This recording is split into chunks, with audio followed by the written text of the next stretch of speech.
वक्फ संशोधन अधिनियम के खिलाफ दायर 70 से अधिक याचिकाओं पर सुप्रीम कोर्ट में सुनवाई चल रही है। मुस्लिम पक्ष की ओर से दलीलें देते हुए कपिल सिब्बल ने एक्ट पर सवाल उठाए हैं और कहा कि वक्फ बोर्ड में हिंदुओं की एंट्री कर दी गई है। यह संविधान के आर्टिकल 26 का उल्लंघन है।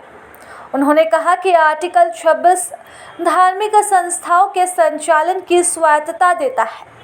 अब नया वक्फ एक्ट उस स्वायत्तता को छीनने वाला है।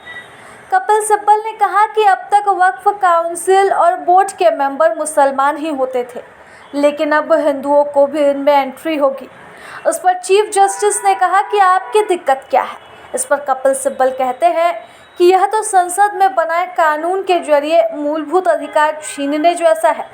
चीफ जस्टिस ने यह भी कहा कि कुल 2 पदेन सदस्य ही गैर मुसलमान हो सकते हैं। तो इस पर कपिल सिब्बल ने कहा, नहीं ऐसा नहीं है। यह कहा गया है कि न्यूनतम गैर मुस्लिम पदेन संख्या 2 हो सकती है।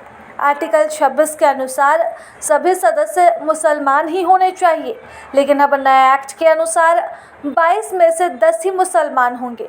यही नहीं, कपिल सिब्बल ने कहा है कि यह तो एक तरह से सदस्यों को मनोनीत करके वक्फ बोर्ड पर कब्जा जमाने जैसा होगा।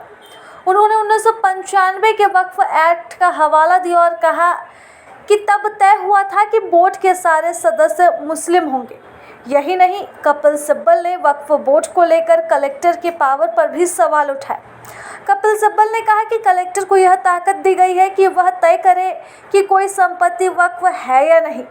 यदि कोई विवाद हुआ तो यह शख्स सरकार का प्रतिनिधि होगा। इसके अलावा मामले में यही व्यक्ति जज की भूमिका भी अदा करेगा। यह तो असंवैधानिक हुआ। कानून यह नहीं कहता कि जब तक कलेक्टर की ओर से तय नहीं हो जाता तब तक किसी भी संपत्ति को वक्फ की प्रॉपर्टी नहीं माना जाएगा। इस बीच बेंच में शामिल जस्टिस विश्वनाथन ने कहा कि आप हिंदुओं की एंट्री पर आर्टिकल 26 के नाम पर आपत्ति जता रहे हैं, लेकिन यहाँ कन्फ्यूजन होने की ज़रूरत ही नहीं है। आर्टिकल 26 में प्रशासन की बात है, उसमें ज़रूरी धार्मिक मान्यताओं के बारे में कुछ नहीं कहा गया है। इस पर कपिल सिब्बल कहते हैं कि ऐसी व्यवस्था की गई है कि सदस्यों के नॉमिनेशन के जरिए बोर्ड पर ही कब्जा जमा लिया जाए। सीनियर वकील ने यह भी कहा कि नया एक्ट कहता है कि किसी संपत्ति को वक्फ तभी माना जाएगा जब उसकी वक्फ डीड हो। इस पर चीफ जस्टिस ने कहा कि इसमें परेशानी क्या है। तो जवाब में कपिल सिब्बल कहते हैं, वक्फ बाय यूज़र की अवधारणा है। मान लीजिए मेरे पास संपत्ति है और मेरे कोई संतान नहीं, फिर मुझे रजिस्ट्रेशन कराने की क्या ज़रूरत। इस पर चीफ जस्टिस ने कहा कि रजिस्ट्रेशन से तो हेल्प ही मिलेगी। तो इस पर कपिल सिब्बल कहते हैं कि वक्फ बाय यूज़र तो अब खत्म कर दिया गया है। अयोध्या के फैसले से यह पता चलता है कि इस पर जस्टिस विश्वनाथन ने कहा कि फर्जी दावों को रोकने के लिए वक्फ डीड की बात कही गई है।